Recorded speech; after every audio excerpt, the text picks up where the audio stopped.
projet Life Anthropofence vise à restaurer 6 habitats de tourbières alcalines. Parmi ces 6 habitats, qu'on appelle une cladier, c'est un habitat Cladium mariscus en latin.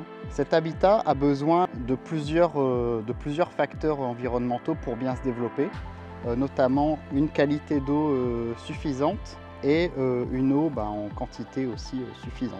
Alors pour ça, je me trouve à côté d'un piézomètre qui va mesurer le niveau d'eau heure par heure.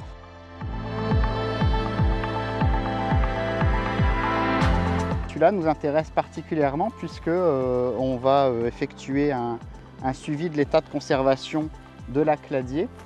Et pour ça, un des critères pour mesurer le bon état de fonctionnement de la cladier, c'est de regarder la fluctuation d'eau, si l'eau est là en quantité suffisante, auquel cas, s'il n'y a pas assez d'eau, la cladier peut se transformer en un habitat très différent.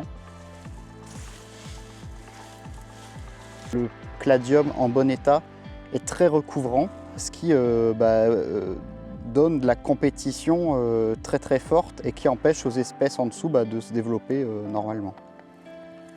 Je vais en profiter aussi pour regarder quelles espèces de plantes vont être dedans et je vais noter toutes ces plantes ainsi que leur abondance, ce qui permet de voir aussi l'état de conservation, s'il y a beaucoup de plantes autres que le cladium qui ont colonisé ce milieu. On voit qu'il y a deux faciès vraiment très différents dans les cladiers qu'on a étudiés. On a des cladiers qui sont assez vieilles, très denses, avec une forte épaisseur de litière. Ça montre que ces individus favorisent les traits liés à la reproduction végétative, les traits liés à la compétition. C'est un peu ce qu'on pourrait appeler une stratégie K, où c'est une qualité essurée des individus qui est favorisée.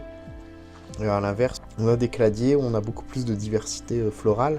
On a des cladiums qui développent des traits reproducteurs, des traits de reproduction sexuée. Donc on a production de fruits, de graines, de fleurs, et on a une beaucoup plus faible densité d'individus. Et puis on n'a pas cette accumulation de litière. Alors cette accumulation de litière, elle peut être liée forcément à la gestion. Alors quand il y a des ce qu'on peut appeler des perturbations dans le vieillissement des cladiers, ça peut être de la fauche, ça peut être du piétinement. Sachant que cette espèce tolère assez peu le piétinement. Donc sur les états de conservation, ce qu'on peut montrer, c'est qu'on a des indices d'engorgement qui peuvent baisser avec le nombre d'espèces, ce qui signifie qu'on a des indices d'engorgement moindres avec les autres espèces qui ne sont pas cladium. Alors c'est un petit biais, en fait, l'état de conservation est légèrement diminué avec ça.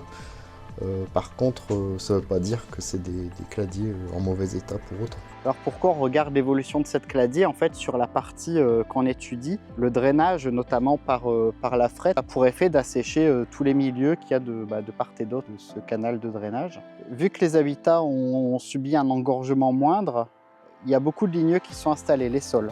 Voilà, donc ces ligneux, on les retire pour restaurer cette cladier. Et puis avec tout ça, on a bon espoir que dans les suivis à long terme des cladiers, on puisse avoir des habitats qui se portent bien et puis retrouver un habitat dans le futur qui reste dans cet état. L'intérêt aussi de faire tous ces travaux de restauration et de restaurer les cladiers, c'est aussi d'avoir une tourbière en bon état de fonctionnement.